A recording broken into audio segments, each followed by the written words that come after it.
हरिहराय नमः कृष्ण जादवाय नमः हरिहराय नमः कृष्ण जादवाय नमः यादवाय माधवाय केशवाय नमः यादवाय माधवाय केशवाय नमः हरिहराय नमः कृष्ण जादवाय नमः हरिहराय नमः कृष्ण जादवाय नमः यादवाय माधवाय केशवाय नमः यादवाय माधवाय केशवाय नमः गोपाल गोविंद राम श्री मधुसूदन गोपाल गोविंद राम श्री मधुसूदन गिरिधरी गोपीनाथ मदन मोहन गिरिधरी गोपीनाथ मदन मोहन श्री चैतन्य नित्यानंद श्री अद्वैत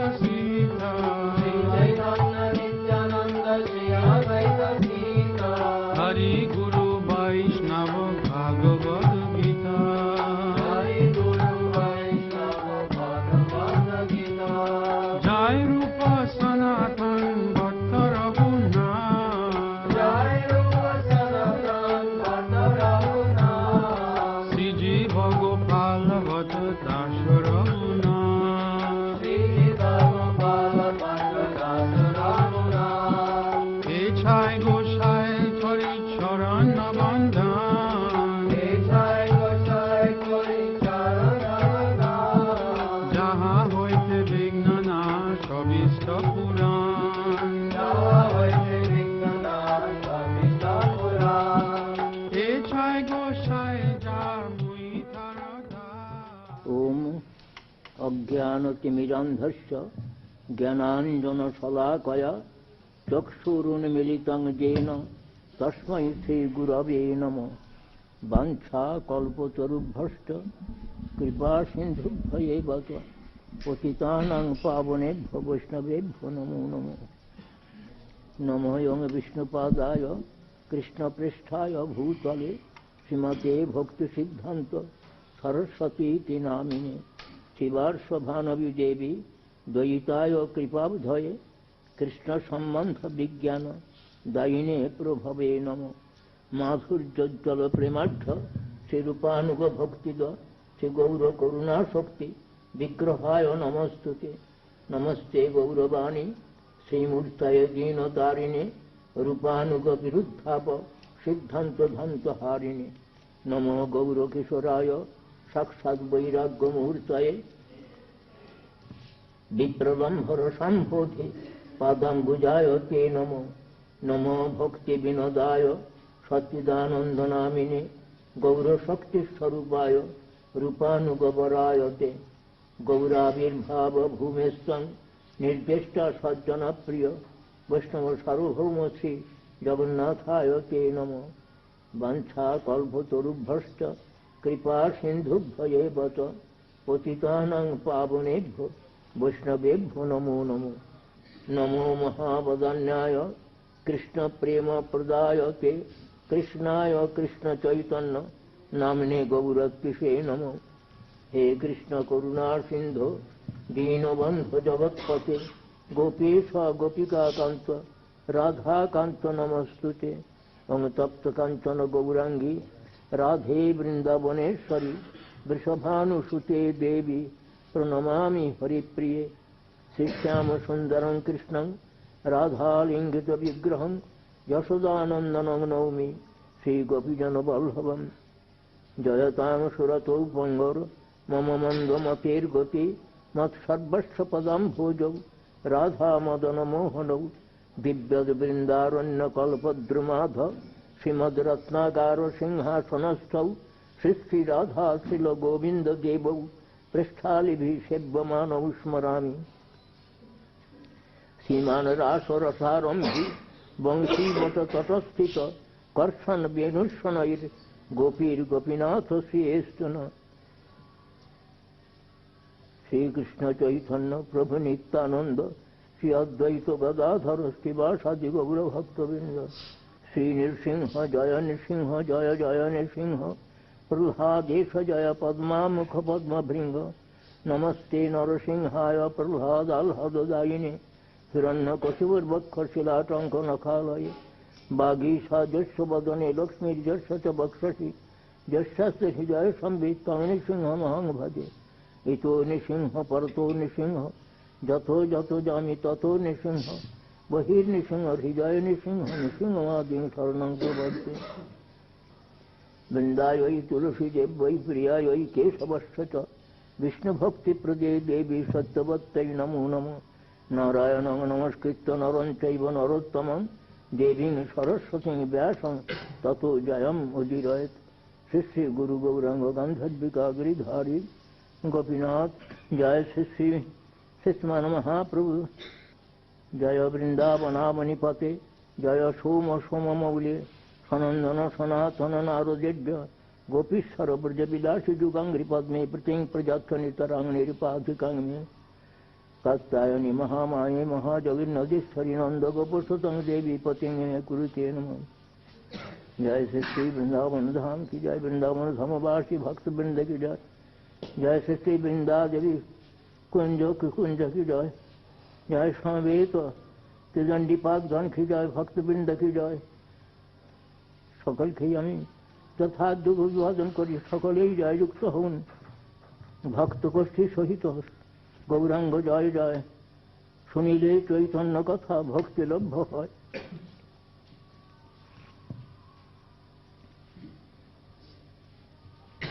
আমি অনেক বৃদ্ধ হয়ে পড়েছি, 97 বছরের পড়েছি। এই সময়তে আমার অনেক ভুল ত্রুটি হয়ে যেতে পারে। হে ভক্তবৃন্দ, আপনারা কৃপা করে আমার সমস্ত ত্রুটি বিচ্যুতি সংশোধন করে নেবেন। অনেক শ্লোক ভুল হয়ে যায়, ক্রম স্থির থাকে না, ক্রম বিপর্যয় হয়ে পড়ে। আপনারা কৃপা করে আমার সকল ত্রুটি বিচ্যুতি সংশোধন করে নেবেন। সাক্ষাৎ বৃন্দাবন ধাম শ্রী রাধা গোবিন্দের লীলাস্থান। রাধারানী এই ধামের অধীশ্বরী, বৃন্দাবনেশ্বরী রাধারানী। তাঁর কৃপা ব্যতীত আমরা তাঁর যে প্রাণবন্ধু কৃষ্ণচন্দ্র, তাঁর কৃপা লাভ করতে পারি না। সেই রাধারানীর কৃপা সর্বদুভাবে প্রার্থনীয়। সেই গুরুদেব, সেই রাধারানী আমাদের গুরুদেব। গুরুরূপে রাধারানী বিরাজিত। আমরা সেই গৌরধাম থেকে আসছি। গৌরধাম বৃন্দাবন ধাম পৃথক নয়, একই বস্তু। তবে বৃন্দাবন ধামে মাধুর্য প্রধান ঔদার্য, আর নবদ্বীপ ধামে ঔদার্য প্রধান মাধুর্য। সেখানে কৃষ্ণ পরমোদার লীলা প্রকাশ করছেন। রাধা গোবিন্দ মিলিত তনু, মহাপ্রভু মহাবদান্য লীলা প্রদান করছেন, নাম প্রেম বিতরণ করে। সেই জন্য শ্রী রূপ গোস্বামী প্রভু তার প্রণাম মন্ত্রে বলছেন, নম মহাবদান্যায় কৃষ্ণ প্রেম প্রদায়তে কৃষ্ণায় কৃষ্ণ চৈতন্য নামনে গৌরত্বে সেই। কৃষ্ণ স্বয়ং রাধা ভাব বিভাবিত হয়ে প্রেম ধন বিতরণ লীলা করছেন। তার এইটি হল মহাবদান্য লীলা। কৃষ্ণ প্রেম প্রদানই হল মহাবদান্য লীলা। যে কৃষ্ণ প্রেম, ব্রজের যে প্রেম, যা কোনো যুগে অন্য কোনো অবতারের দ্বারা সেটা প্রদত্ত হয় নাই, বিতরিত হয় নাই। আজ স্বয়ং কৃষ্ণই রাধা ভাবকান্তি সুবলিত মহাপ্রভু শ্রী চৈতন্য রূপে সেই প্রেম প্রদান লীলা করছেন। তারই আনুগত্যে আমরা সেই গৌরধামে মহাপ্রভু আনুগত্যে আমরা বৃন্দাবনেশ্বর এবং বৃন্দাবনেশ্বরী গুণগানে প্রবৃত্ত হবার। ছিল নরোত্তম ঠাকুর, তিনি মহাপ্রভুর প্রিয়তম। তিনি নরোত্তম ঠাকুর বলছেন, শ্রী গৌরমণ্ডল ভূমি, যে বা জানে চিন্তামণি, তার হয় ব্রজভূমে বাস। সেই মহাপ্রভুর শিক্ষা, প্রথমে তিনি শিক্ষা প্রদান করছেন যে এই বৃন্দাবনেশ্বর, বৃন্দাবনেশ্বরী এদের কৃপা কিভাবে তো পাওয়া যায়, কিন্তু সেইটি বলছেন মহাপ্রভু। তিনি নিজে আচরণ করে শিক্ষা দিচ্ছেন। আপনি আচরি ধর্ম জীবের শিখায়, আপনি না করিলে ধর্ম শিখানো না যায়। নিজে বলছেন যে শ্রী ভগবানের নামই একমাত্র সেই রাধা গোবিন্দ সেবা প্রদানের অধিকার প্রদান করেন। নাম ও কৃপা ব্যতীত আমরা সেই রাধা গোবিন্দের কৃপা লাভে সমর্থ হতে পারব না। আর এই নাম গ্রহণ করতে হলে 10টি অপরাধ পদ্মপুরাণে বলেছেন, সেই 10টি অপরাধ শূন্য হয়ে এই নাম গ্রহণ করলে শীঘ্র শীঘ্র নামে প্রেমের উদয় হয়, নামের কৃপায় প্রেমের উদয় হয়। শ্রীমান মহাপ্রভু শ্রীমদ্ ভাগবতকে সর্বপ্রমাণ শিরোমণি বলে স্বীকার করেছেন। সেই শ্রীমদ্ ভাগবতে, শ্রীমদ্ ভাগবত শ্রবণের মধ্যে শ্রীমদ্ ভাগবত শ্রবণকেই সর্বশ্রেষ্ঠ বলেছেন। সেই শ্রীমদ্ ভাগবত অবলম্বনে আমি কয়েকটি কথা বলছি, আপনারা কৃপাপূর্বক শ্রবণ করুন। ভগবান বলছেন, সৃষ্টা পুরাণি বিবিধানি অজয়াত্মশক্ত্যা বৃক্ষান সরীসৃপ পশুন খগদন্দ শুকান চৈস্তৈরতুষ্ট হৃদয় পুরুষং বিধায় ব্রহ্মাবলোকধীশন মুদমাপ দেব। অর্থাৎ শ্রী ভগবান নিজ মায়াশক্তিকে অবলম্বন করে, যোগ মায়াশক্তিকে অবলম্বন করে তিনি বহু সৃষ্টি করলেন। যে বৃক্ষ, সরীসৃপ, পশু, পক্ষী, কীট, পতঙ্গ বহু সৃষ্টি করেও তিনি আনন্দ লাভ করতে পারলেন না। কিন্তু যখন পুরুষ দেহ, এই মনুষ্য দেহটি সৃষ্টি করলেন, তখন তার বড় আনন্দ হল। কেন না ব্রহ্মাবলোক ধীষণ, ব্রহ্মবস্তু অবলোকন করবার ধীষণা বুদ্ধি এই মনুষ্য শরীরেই প্রদত্ত হয়েছে। এই জন্য এই শ্লোকটির পরের শ্লোকেই বলছেন যে আমাদের গুরুপাদ পদ্মা যখনই হরিকথা বলতেন, প্রায় অধিকাংশ সময়তে এই শ্লোকটি বলতেন, লব্ধ্বা সুদুর্লভ মেদন বহু সম্ভবান্তে মানুষম অর্থদম অনিষ্টম অপিহ ধীর চূর্ণং যকেত নপতে জনমৃত্যু যাবন নিঃশ্রেয়সায় বিষয় খলু সর্বতস্যাৎ। এইটার অর্থ হল এই, আমরা যে মনুষ্য জন্ম লাভ করেছি, এই জন্মের পূর্বে 80টি জন্ম আমাদের চলে গেছে। তাতে আমরা বৃহৎ বিষ্ণুপুরাণে শুনেছি আমরা যে জগজান অবলক্ষানি স্থাবরা লক্ষ বিংশতি ত্রিময় রুদ্র সংখ্যকা পক্ষিণ 10 লক্ষ, আর 300 লক্ষানি পশব আর 4 লক্ষানি মানবা, এই প্রকারটা করেছেন। অর্থাৎ 9 লক্ষবার জলজন্তু, তারপরে জলজন স্থাবরা লক্ষ বিংশতি, স্থাবর জন বৃক্ষ, পর্বতাদি, এই সমস্ত সব জন্ম হল 20 লক্ষবার। তারপরে আর পক্ষী জন্ম হল 10 লক্ষবার। কৃময় রুদ্র সংখ্যা, রুদ্র হল 11 রুদ্র, 11 লক্ষবার কৃমিকীট জন্মগ্রহণ করতে হয়েছে। এই প্রকারকে হল আর 300 লক্ষানি পশব, আর 30 লক্ষবার পশু জন্ম লাভ করতে হয়েছে। 9 লক্ষবার জলজন্তু, তারপরে জলজন অবস্থাবর লক্ষ বিংশতি, গাছপালা পাহাড় পর্বত, এ হল 20 লক্ষবার, 20 আর 9 29, আর 10 লক্ষবার হল পক্ষী জন্ম, 39, আর 11 লক্ষবার হল কৃমিকীট জন্ম, 39, 11, 50, 50 আর 30 লক্ষবার হল পশু জন্ম 80, এই হলো 80 জন্ম। তারপরে 4 লক্ষ হলো মনুষ্য জন্ম, তো মনুষ্য জন্মের মধ্যে অনেক সমস্ত অসভ্য বন্যজন্তু প্রায় মনুষ্য জন্ম কেটে গেছে, তারা নীতিও মানে না, নীতিও মানত না এবং ঈশ্বরও মানত না। নিরীশ্বর নির্নৈতিক জন্ম বলে। জন্য নীতিও মানে না, কাপড়খানা পরতে হবে, যে লজ্জা নিবারণ করবার জন্য কাপড়খানা পরতে হবে, তা তারা সেটা মানত না, নীতিও মানত না। তারপরে তার ঈশ্বর মানে না। ক্রমে ক্রমে ক্রমে ক্রমে নীতি মানতে শিখল, কিন্তু ঈশ্বর মানে না, তাদের বলে নিরীশ্বর নৈতিক। আবার যখন নীতিও মানতে লাগলো, ঈশ্বর মানতে লাগলো, তখন থেকে মনুষ্য জীবনের প্রকৃত সৌন্দর্য আরম্ভ হল।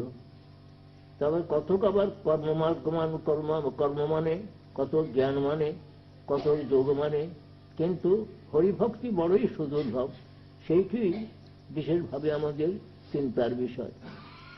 এই সুদুর্লভ মনুষ্য জন্ম লাভ করে আমরা যে আবার পরবর্তী সময়েতে আবার এই মনুষ্য জন্ম লাভ করতে পারবো, তার কোনো নিশ্চয়তা, গ্যারান্টি কেউ দেন নাই। শাস্ত্রে কর্মানুযায়ী আমাদের বিভিন্ন জনি লাভ করতে হয়। ডারউইন বলে একজন ছিলেন, তিনি বলছেন ইভলিউশন থিওরির কথা, ক্রমবিকাশবাদ, কিন্তু এখন আবার সেটা বদলে গেছে। এখন সকলে বুঝেছেন কর্মানুযায়ী মনুষ্য জীবন থেকেও অধঃপতন হয়, কীটপতঙ্গ জন্ম হয়, বিষ্ঠার কৃমি কীট হয়ে জন্মগ্রহণ করতে হয়, যদি ভগবানের আদেশ মতন না চলা যায়।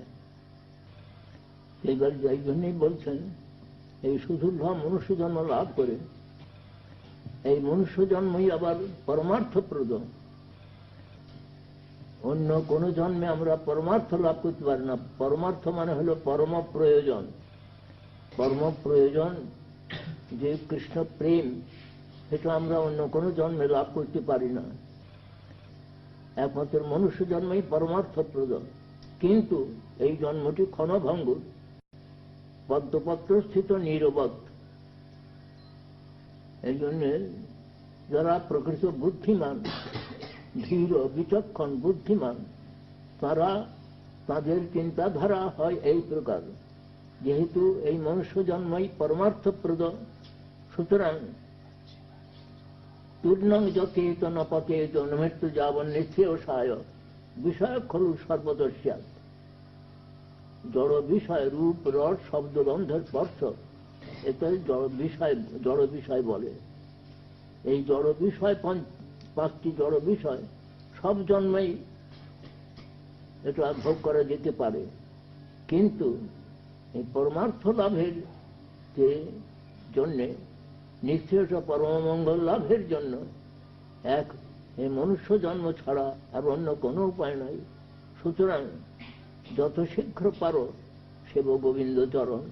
এই জন্য বলছেন তূর্ণং যতেত, কাল মাত্র বিলম্ব না করে পরমার্থ লাভের জন্য যত্নবান হও, পরম প্রয়োজন লাভের জন্য যত্নবান হও।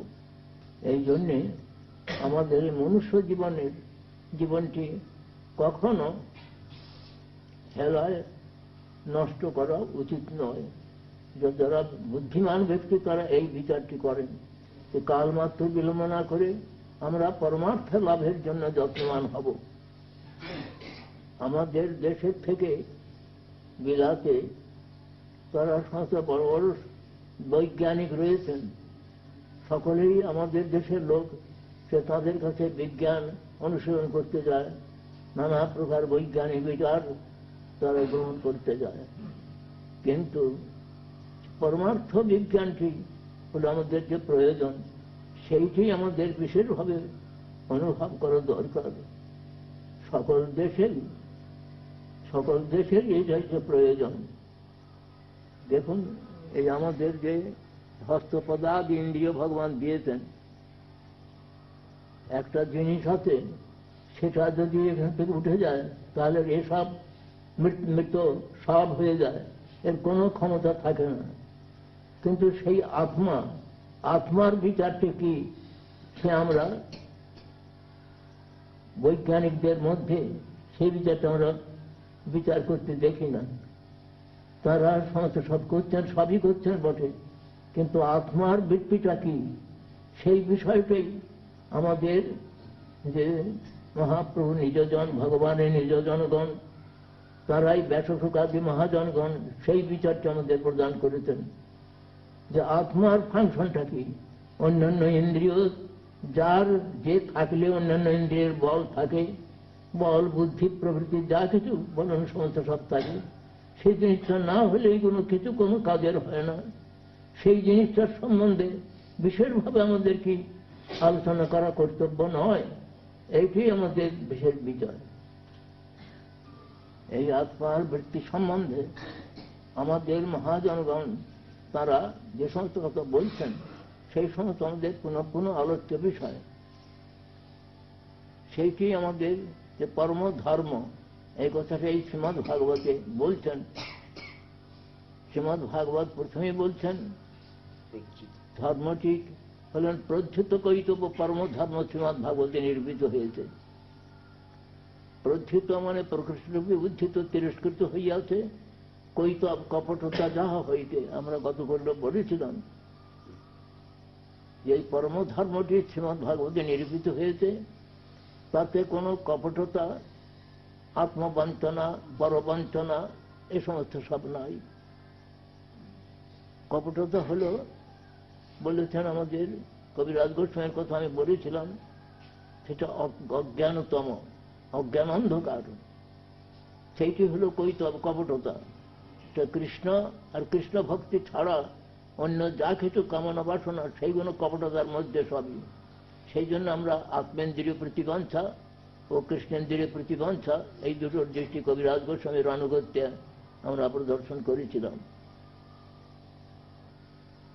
আমাদের শাস্ত্রকে বলেছেন যে আহার ও নিদ্রা ভয়মৈথুনঞ্চ সামান্যমেত পশুবীর নরানাং ধর্মহিতেষাং অধিক বিশেষ ধর্মেণ হীনা পশুবীর সমানা।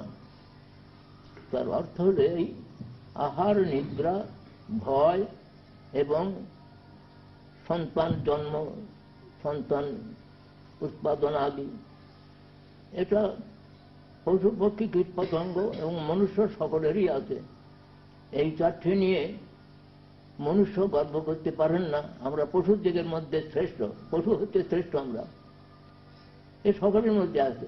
ধর্মই হলো বৈশিষ্ট্য, হলো ধর্ম নিয়ে। সেই ধর্মহীন মানব পশু অপেক্ষা অধম। শ্রীমদ্ ভাগবত এই সেই পরম ধর্মের কথা বলেছেন। আর এই শ্রীমদ্ ভাগবতেই যে পরম সত্য বাস্তব বস্তু, যিনি পরম মঙ্গলপ্রদ, এবং আমরা যে তাপত্রয়ে জ্বলে পড়ে মরছি, সেই তাপত্রয় উন্মূলক, তাপত্রয় উন্মূলন করে দেন, এইটি শ্রীমদ্ ভাগবতে বিশেষভাবে বর্ণিত হয়েছে। আর বলছেন এই শ্রীমদ্ ভাগবত প্রথমে নারায়ণ মুনি তিনি চতুর্শ্লোকী আকারে এই শ্রীমদ্ ভাগবত বলেছিলেন। সেইটি ব্যাসদেব 18,000 শ্লোকে বিস্তৃত করে বর্ণন করেছেন। এই জন্য ধর্ম প্রচিত হইত উত্তর পরম নির্মৎসরণাং শতং। আর এই ধর্ম নির্মৎসর সাধু ব্যতীত এই ধর্মের মর্ম অনুভব করতে পারবেন না। মৎসরতা মানে হল পরশ্রী কাতরতা। আমাদের গুরুদেব বলছেন কাম, ক্রোধ, লোভ, মোহ, মদ অত্যন্ত প্রবল হলে তাতে মাৎসর্য আসে, পরশ্রী কাতরতা, পরহিংসা এই সমস্ত আসে তাতে। তা বলছেন পরিচিত ধর্ম পরিচিত হইতে পরমনিম্ন বেদং বাস্তমাত্র বস্তু শিবদং তপত্রান্মূলনং। এই শ্রীমদ্ ভাগবতে প্রথম শ্লোকে বলছেন সত্যং পরং ধীমহি। গায়ত্রী ব্যাখ্যা অনুযায়ী শ্রীমদ্ ভাগবত আরম্ভ হয়েছে। তাতে পরম সত্য সেইটি হল সম্বন্ধ। আর ধীমহিতে হচ্ছে অভিধেয় প্রয়োজন, সমস্ত ধীমহিতে রয়েছে। সেই পরম সত্য বস্তুই যে একমাত্র বাস্তব বস্তু। অধিকাংশ অনেক সময় বাস্তব শব্দের অর্থ অনেক অন্যরকম করেন, কিন্তু বাস্তব হল যে যেটি প্রকৃত সত্য, সেটিই তো বাস্তব বলা হয়। এর থেকে সত্য আর কিছু নয়, পরম সত্য বস্তু। সেই বাস্তব বস্তু যাতে জানানো হয়েছে। আর বেদম বাস্তব বস্তু শিবদম তাপদম শ্রীমদ ভাগবত মহামণি কৃতে কিংবা পরেশ্বর। এই মহামণি নারায়ণ প্রথমে চতুর্স্বর্গের বিবর্তন করেছিলেন, তারপরে বেদব্যাস 11,000 শ্লোক রূপে বর্ণন করেন। তো অন্য শাস্ত্রের প্রয়োজন কি? এই শ্রীমদ ভাগবতকে সর্বতভাবে আশ্রয় করা কর্তব্য। শ্রীমদ ভাগবত মহামণি কিংবা পরের ঈশ্বর, ঈশ্বর ভগবান সত্য সত্য যদি সুষ্ঠুভাবে এই শ্রীমদ ভাগবত শ্রবণ করা যায়। মহারাজ পরীক্ষিত 7 দিন শ্রবণ করেই তিনি দিব্যগতি লাভ করলেন। সেটি বলছেন যে পৃথিবী সুপৃথিবী তৎক্ষণাৎ, অর্থাৎ অতি অল্প সময়ের মধ্যে সেই পরমবস্তু, যে পরম সত্য বস্তু লাভ করতে পারেন। এইটি মঙ্গলাচরণ শ্লোক বলা হয়। প্রথম হল নমস্কার শ্লোকে পরম সত্য আমরা ধ্যান করি।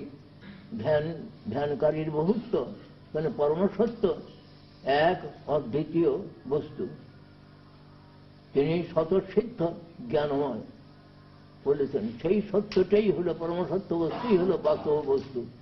সেই বাস্তব বস্তুই হলেন কৃষ্ণ। তিনি সর্বেশ্বরেশ্বর, তিনি হলেন বাস্তব বস্তু। তার আরাধনাতেই পরম মঙ্গল লাভ হয়। যেন শিবদ তিনি মঙ্গলপ্রদ বললেন। আর সেইটি আমাদের তাপত্রয়ের যে আধ্যাত্মিক, আদি ভৌতিক, আদি দৈবিক, এই যে তাপত্রয়, এর মূল পর্যন্ত উৎপাটন করে দেন। এই বাস্তব বস্তুর আরাধনাতেই তাপত্রয়ের মূল উৎপাটিত হয়ে যায়। আরাধনার আভাসতেই হয়ে যায়। আরাধনাতে সাক্ষাৎ পরম প্রয়োজন প্রেম লাভ হয়।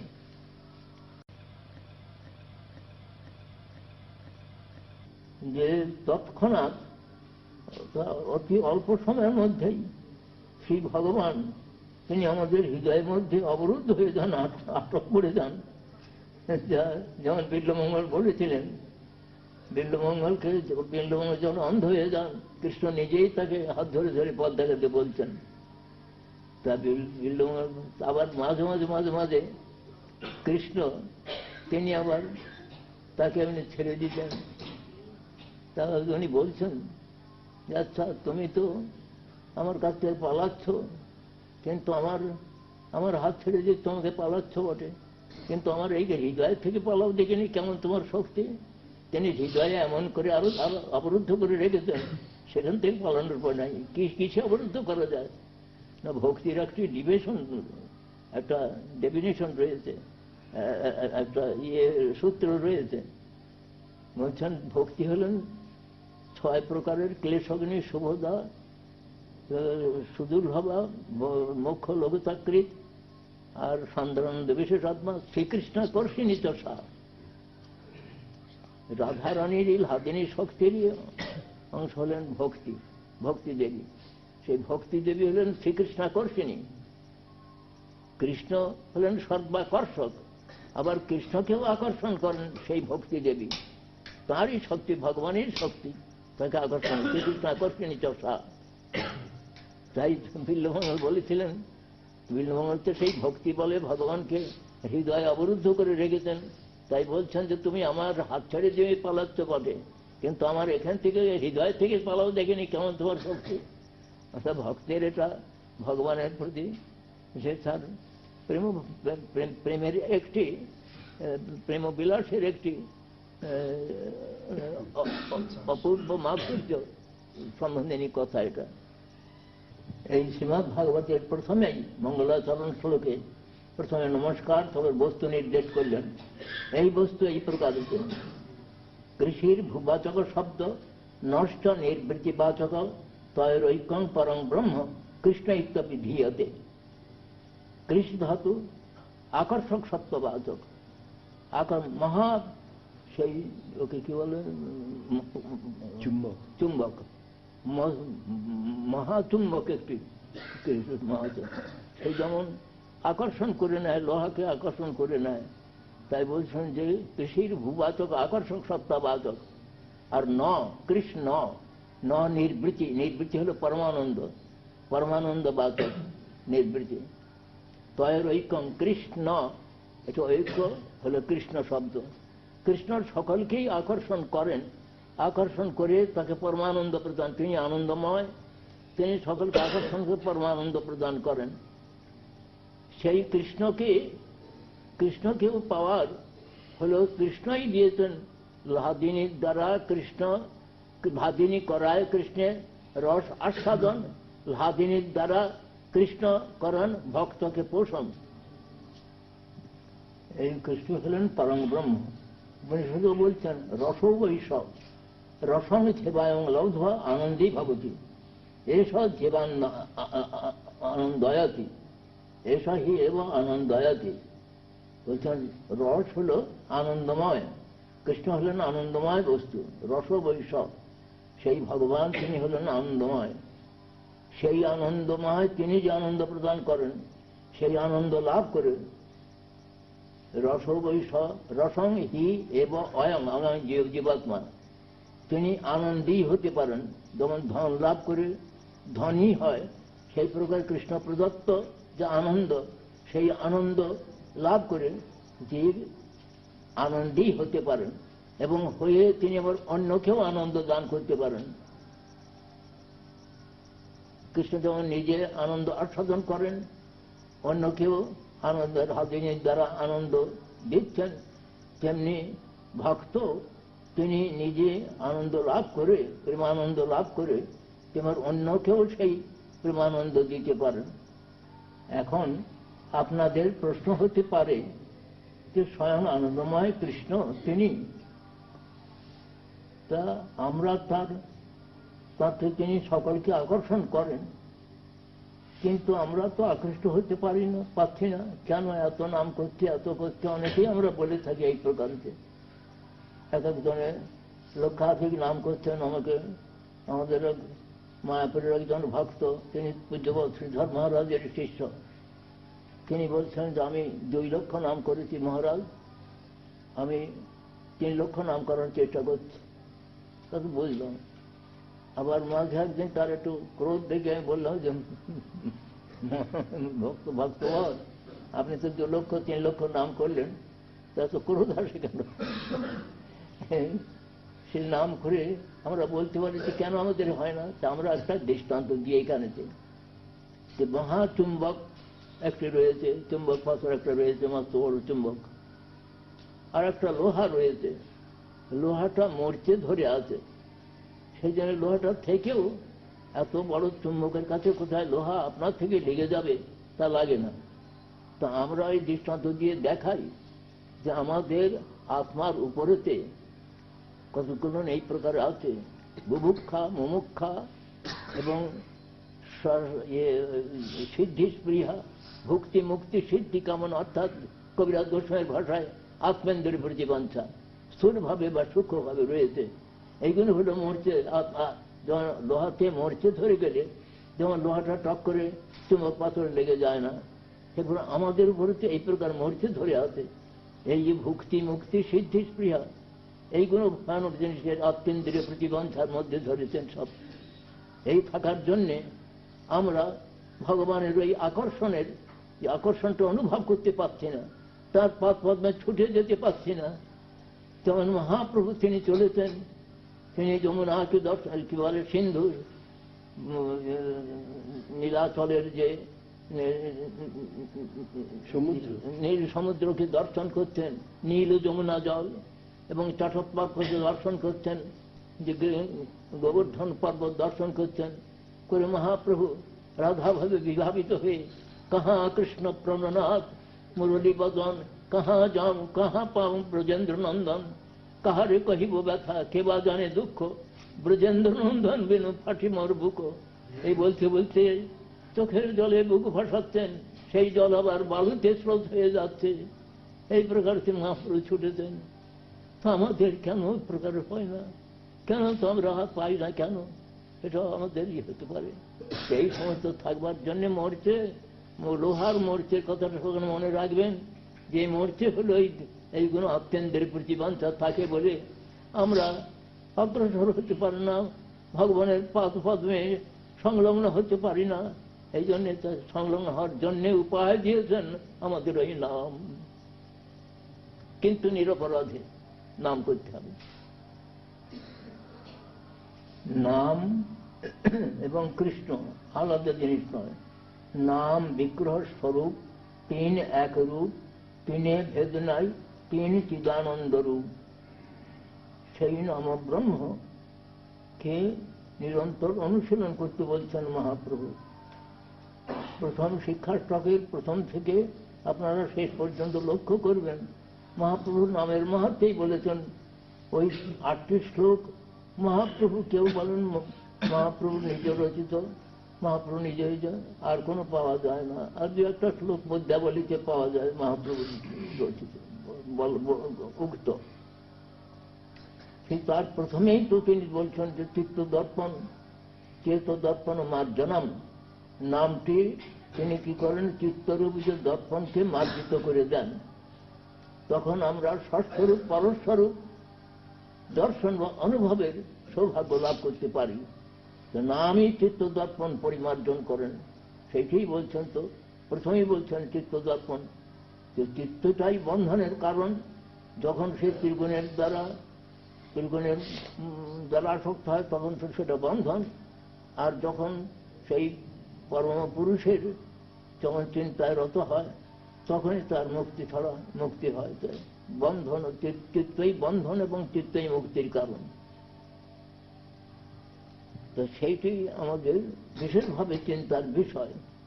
যে নাম গ্রহণ করছি কিন্তু নামেতে তো কোনো উপায় পাচ্ছি না, তো কিছুই হাতে মালা আছে, ঠক ঠক করছে।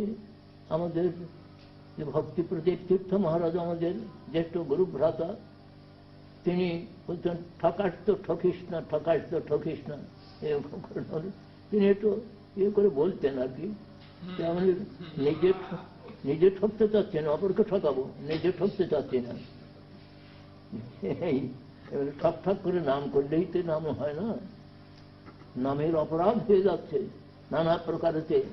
আমরা দার্শনিক ভাষায় বলছি বটে, কিন্তু নানা রকম ভোগস্পৃহা ত্যাগস্পৃহা সমস্ত আসছে। জীবের স্বতন্ত্রতা একটা আছে, স্বতন্ত্রতার অপব্যবহার করছে। এই জন্যে সেটা তার সব হচ্ছে না। সেই জন্যে আমরা কিছুদিন নাম করে তখন অন্য মার্গে চলে যাই, ভোগমার্গে চলে যাই। কেবল ত্যাগমার্গে চলে যেতে ত্যাগটাও ছেড়ে দিয়ে আবার ভোগমার্গে ধরেন। এই সময় নানা রকম উলট পালট হতে থাকে। সুতরাং অপরাধ, বিশেষ করে অপরাধের দিকে বিশেষভাবে লক্ষ্য থাকার দরকার। লক্ষ্য না থাকলে মানুষের অধঃপতন অনিবার্য। এই হল নমস্কার। বস্তু নির্দেশ কথাতেই কতক্ষণ একটু বাড়িয়ে বাড়িয়ে বললাম। আর তারপরে তৃতীয় মঙ্গলাচরণ হল আশীর্বাদ। নমস্কার বস্তুতে, সেই পরম বস্তুতে নমস্কার।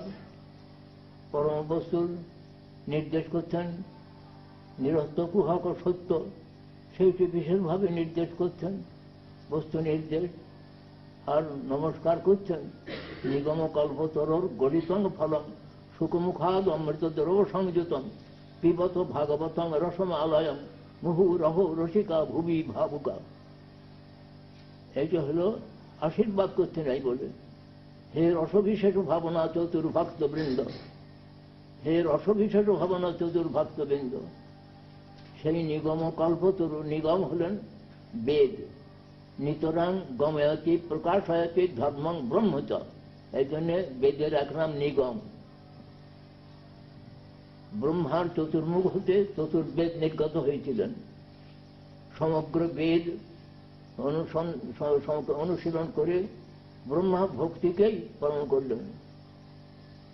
যে শ্লোকটা ভুলে যাচ্ছি, সমগ্র বেদ 3 বার তিনি সমগ্র বেদ অনুশীলন করে যত আত্মান রতি ভাবে, ভগবানেতে যাতে রতি হয় সেই ভক্তিকেই সমস্ত বেদের সার বলে জানলেন। এখানে বলছেন নিগম বেদরূপ যে কল্পবৃক্ষ, কল্পের কাছে যা চায় তাই পাওয়া যায়। বেদরূপ যে কল্পবৃক্ষ, তিনি কি প্রসব করছেন না বেদরূপ কল্পবৃক্ষের প্রপক্ষ প্রকৃষ্ট রূপে পক্ষ ফল হল শ্রীমদ্ ভাগবত। সেই ভাগবতটি রসময়। একটা আমরা যেমন দৃষ্টান্ত স্বরূপে দেখি, একটি পাকা আম বা পাকা পেঁপে আমরা যখন কোনো একটা লগা দিয়ে করে খুঁজে পারি তাকে করি, আমটা পেড়ে ফেটে আমি বলতে পারছি না, আমটা যখন পারি তখন সেটা পড়ে গিয়ে ফেটে ছাতু নাতু হয়ে যায়, তার আটি খোসা সব বাদ দিতে হয়। কিন্তু এক অদ্ভুত ফল, যে রসময় ফল, অখণ্ড রসময় ফল, এটা কেউ তাকে ওইরকম করে খুঁচিয়ে লগা টগা দিয়ে পারে নাই। সে নিজে আপনার শতক পতিত হচ্ছেন রসময়, কিন্তু অখণ্ড রূপে পতিত হচ্ছেন। আবার যখন পতিত হন শুকমুখামৃত দ্রব্য সংযুত হয়ে কথিত আছে শুকপক্ষী যে ফলটি খায় সে খুব মিষ্ট ফল। সেই মিষ্ট ফল শুকমুখামৃত দ্রব্য সংযুত, সুখের মুখামৃত অমৃত দ্রব্য সংযুত যে ফলটি, রসময় ফলটি অখণ্ড রূপে অবতীর্ণ হচ্ছেন, শতক পতিত হচ্ছেন, কেউ তাকে জোর করে পারছে না, তিনি নিজে পতিত হচ্ছেন। নিগম কল্পতরর গলিতং ফলং সুখমুখামৃত দ্রব্য সংযুতং পিবত। হে রসভিষর ভাবনা চতুর্ভক্তবৃন্দ, তোমরা রসময় ফল ভাগবত নামক যে রসময় ফল তোমরা নিরন্তর পান করো, একেবারে লয় পর্যন্ত। লয় একটা অর্থ হলে আলয়, আলয় হল মুক্তিকে বেপিয়া, একটা আলয়, লয়কে বেপিয়া, মুক্তিকে বেপিয়া, অর্থাৎ মুক্তির পরেও ওই মুক্ত করে এই রূপাস্যমানম একটা অর্থ। আবার লয় একটা প্রেমের অবস্থা আছে, একটা লয় প্রেমেতে সেই অবস্থা যখন এসে উপস্থিত হয় তখন আর বাহ্য জ্ঞান কিছু থাকে না, সেই অবস্থাতেও পানযোগ্য। তাই বলছেন ওহে রসভিষর ভাবনা চতুর্ভক্তবৃন্দ, তোমরা এই নিগম কল্পতরুর যে প্রপক্ষ ফল, যাহা শত শত আপনার হইতে যেটি অবতীর্ণ হয়েছেন, অখণ্ড রূপে রসময় রূপে আবির্ভূত হয়েছেন, তোমরা এই ফলকে নিরন্তর পান করো। মুহুরহ রসিকা ভুবি ভাবুকা। রসভিষর ভাবনা, রসভিষের ভাবনা চতুর না হলে হবে না। রসটি হল অপ্রাকৃত রস। এই রসটা জড় রস হল, জড় রসটাকে অতিক্রম করে ব্যতীত ভাবনাবর্তম, জড় চিন্তা সত্যকে অতিক্রম করে ব্যতীত ভাবনার যার চমৎকার ভারব, যে চমৎকার যে পরিপূর্ণ যে ভূমিকা, শুদ্ধ সত্য ভূমিকা আছে, সেখানে এই অপ্রাকৃত রসটি আস্বাদনের বিষয় হয়। কিন্তু জড়রস থাকতে জড়রসও থাকবে, আর অপ্রাকৃত রসকে আস্বাদন করব, তা হয় না বাবা। বলছেন ব্যতীত ভাবনা বাস্ত যশ চমৎকার ভারব হৃদয় সত্য জলে বারং সদাতে রস মত। সেইটি হল অপ্রাকৃত রস। সেই অপ্রাকৃত রস, তার মধ্যে কোনো ওই সমস্ত প্রাকৃত রসভোগাদি এর মধ্যে থাকবে না।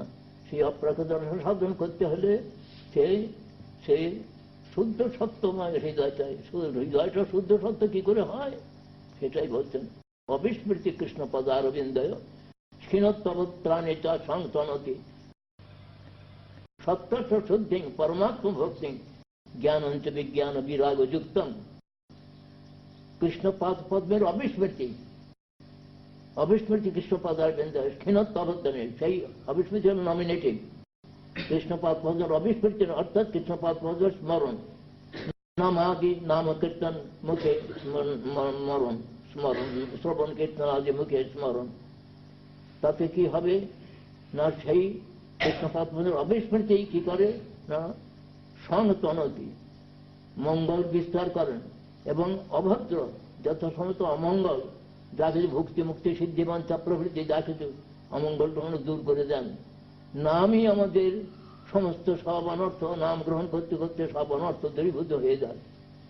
অবিস্মৃতি কৃষ্ণ পদারবিন্দয় ক্ষীণত্ব অভদ্রাণী চ সংতনতি, অভদ্র সমূহ দূর করে দিয়ে মঙ্গল বিস্তার করেন। আর কি করেন না চ সংতনতি সত্য শুদ্ধি, অন্তঃকরণ শুদ্ধ করে দেন। অন্তঃকরণ নামই আমাদের অন্তঃকরণে যে সমস্ত ভক্তি মুক্তি সিদ্ধি বঞ্ছা প্রবৃত্তি আছে সমস্ত অন্তঃকরণ শুদ্ধ করে দেন। সত্যস্য শুদ্ধি পরমাত্ম ভক্তি, ভগবানের যে ভক্তি আত্মা নিত্যাবৃত্তি সেইটা উন্মেষিত করে দেন পরমাত্ম ভক্তি। জ্ঞানঞ্চ বিজ্ঞান বিরাগযুক্ত, বিজ্ঞান হলো অনুভূতি সহিত যে জ্ঞান, তার নাম হল বিজ্ঞান। এবং বিরক্তি জনিত যে জ্ঞান সেটি উদ্ভাবন করেন। জ্ঞানঞ্চ বিজ্ঞান বিরাগযুক্ত যে জ্ঞান সেটি প্রদান করেন। আমাদের শ্রী চৈতন্য ভাগবত রচয়িতা তিনি নিজেকে পরিচয় দিয়েছেন নিত্যানন্দ প্রভুর শেষ ভিত্ত বলে। সেই বৃন্দাবন দাস ঠাকুর তিনি লিখছেন যে চারি বেদ দধি ভাগবত নবনীত, মথিলেন শুক খাইলেন পরীক্ষিত। চারি বেদকে দধির সঙ্গে তুলনা দিচ্ছেন। চারি বেদ রূপ দধি মন্থন করলেন সুখদেব গোস্বামী, মন্থন করে নবনীত পেলেন, ভাগবত হলেন নবনীত। অর্থাৎ সমস্ত ভাগবত হলেন সমস্ত গ্রন্থের, যেমন বেদ হলেন সকলের মূল, বেদ সদা সিদ্ধ বস্তু, বেদ সাক্ষাৎ ভগবান, বেদ নারায়ণ স্বয়ং, সাক্ষাৎ নারায়ণ ভগবানই তিনি বেদ রূপে আবির্ভূত। বেদ অপৌরুষীয়, কোন পুরুষ রচিত নন। সেই বেদের বেদরূপ যে নিগম কল্পতরু, বেদরূপ যে কল্পতরু কল্পবৃক্ষ, তার প্রপক্ষ ফল শ্রীমদ্ ভাগবত। এই প্রকার যে তাতে কোন প্রকার আর মলিনতা কিছু প্রকার নাই। তিনি অমল প্রমাণ স্বরূপ, তিনি আবির্ভূত হলেন। দধি মন্থন করে যেমন নবনীত পাওয়া যায়, সেই বেদরূপ দধি মন্থন করে সেই প্রকার যে সুখদেব নবনীত স্বরূপ যে শ্রীমদ্ ভাগবত রসামৃত, তো মহারাজ পরীক্ষিতকে পান করালেন। আবার সেই সুখ পরীক্ষিত সংবাদ শ্রবণ করে সুখমুখে পরীক্ষণ করে উগ্রসভা সুত নৈমিষারণ্যে তিনি 60,000 সৌনকাদি ঋষিকে সেই ভাগবতামৃত বিতরণ করলেন। সেই ভাগবতামৃতই গুরু পরম্পরা ক্রমেতে আমাদের কাছে আসছে।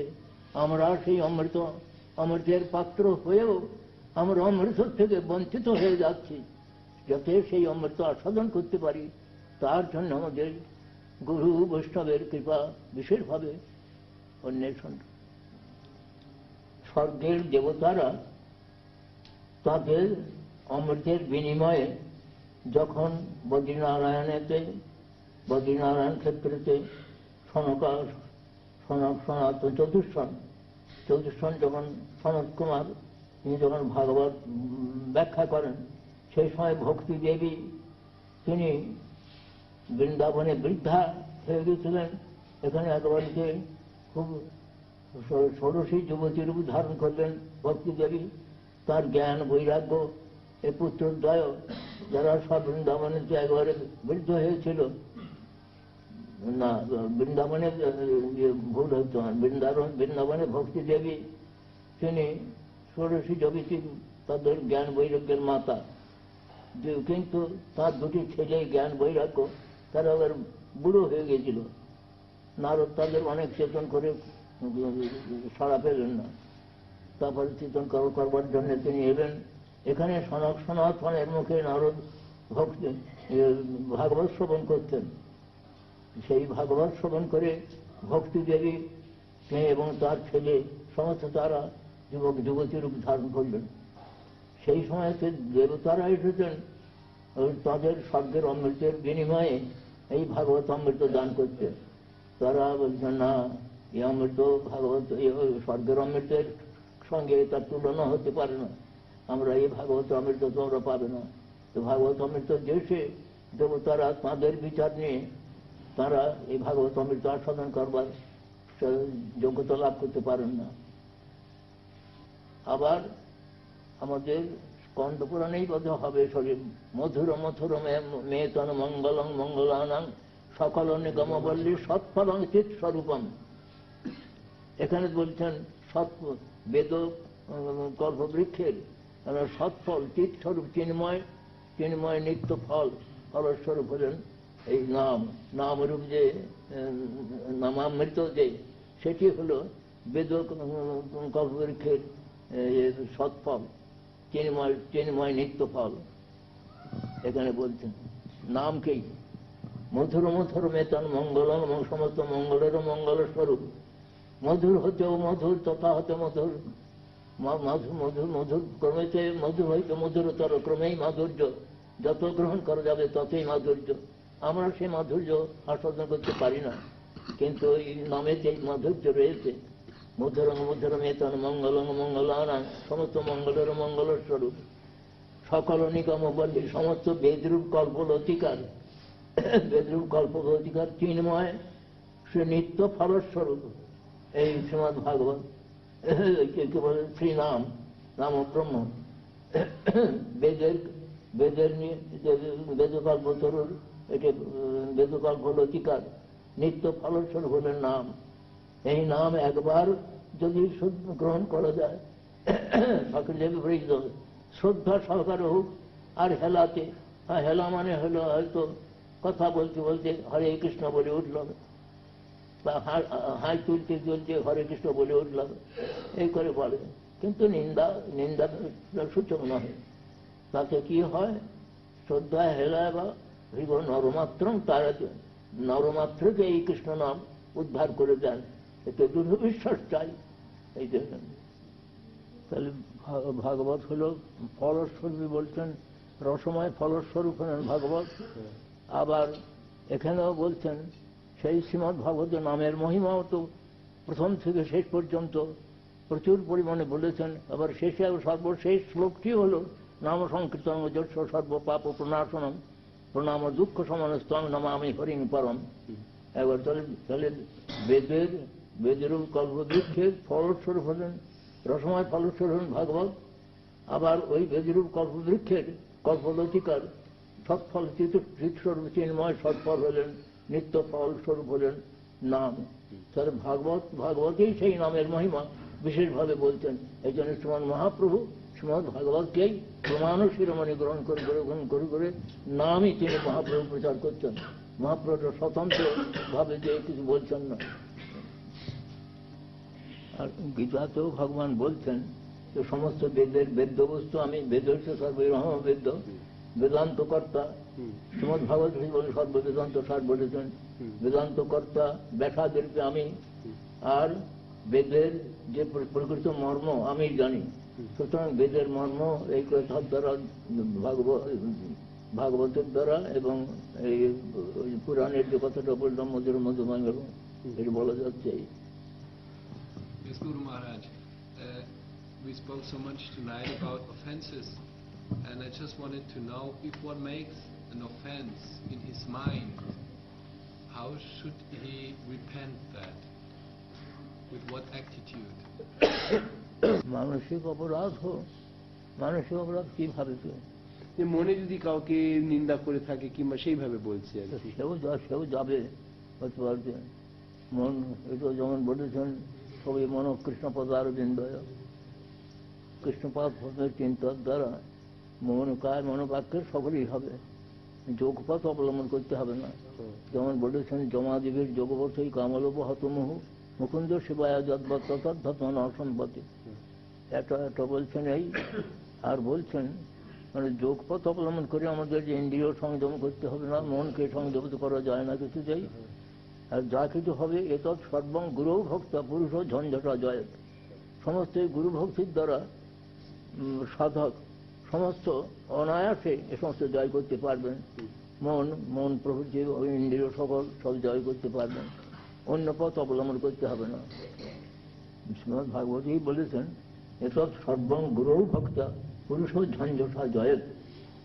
যা কিছু মনকে জয় করে অন্য সকল ইন্দ্রিয় যোগের দ্বারা অন্য যে ইন্দ্রিয়কে তৎকালিকভাবে কিছু কন্ট্রোল করা যেতে পারে, সর্বভাবে করা যায় না।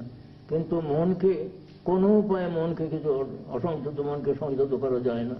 সেই মনকে সংযত হলে গুরু ভক্তি একান্ত দরকার। শ্রীমদ্ ভাগবতে তৃতীয় স্কন্ধ বলা হয়েছে যে বিজিতের হিসিক পায় হৃদন্ত মনস্তুরগং জয় যতন্তি যন্তম অতি লোলং পায়াখিদ ব্যসন শতান্বিত সমবাহায় গুরুশ্চরণম বনি জয়ী বাজ সন্তকৃত কর্ণধার জলধৌ এই দৃষ্টান্ত দ্বারা শ্রুতিস্তবেতে এই শ্লোকটি আছে, তার টিকাতে দেখবেন ওই তৎসদ্বং গ্রহ ভক্তা পুরুষ জঞ্জর জয় তাকে।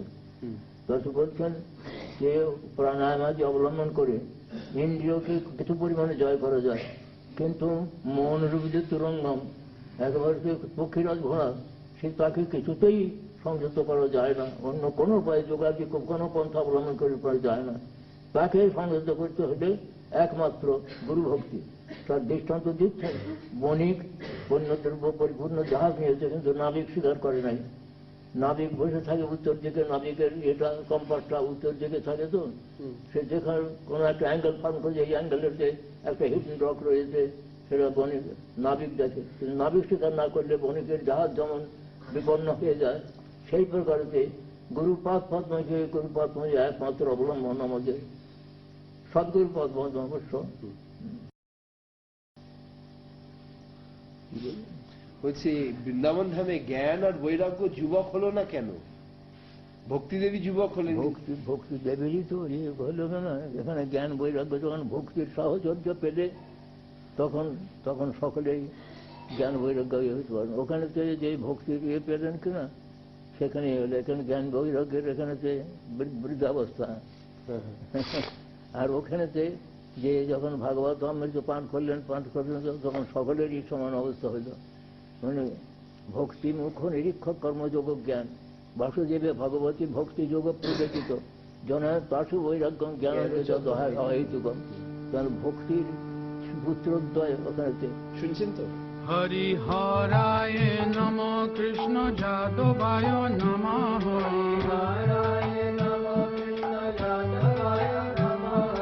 যাদবায় মাধবায় কেশবায় নমঃ। হরিহরায় নম কৃষ্ণ যাদবায় নমঃ।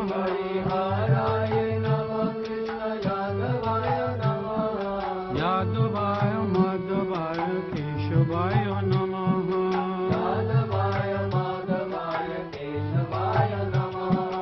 গোপাল গোবিন্দ রাম শ্রীমধুসূদন।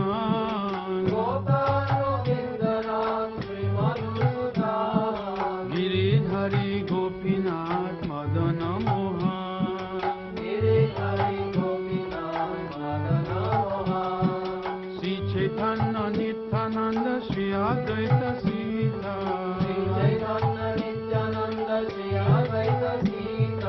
হরি গুরু বৈষ্ণব ভাগবত গীতা।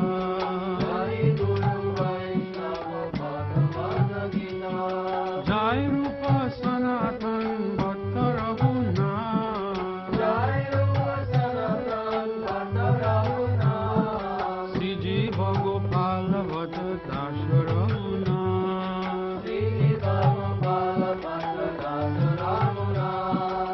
এছায় গোসাই হরি চরণ বন্ধন।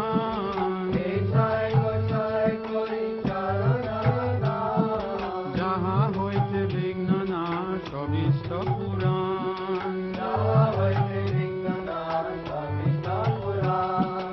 এছায় গোসাই যার মুই তার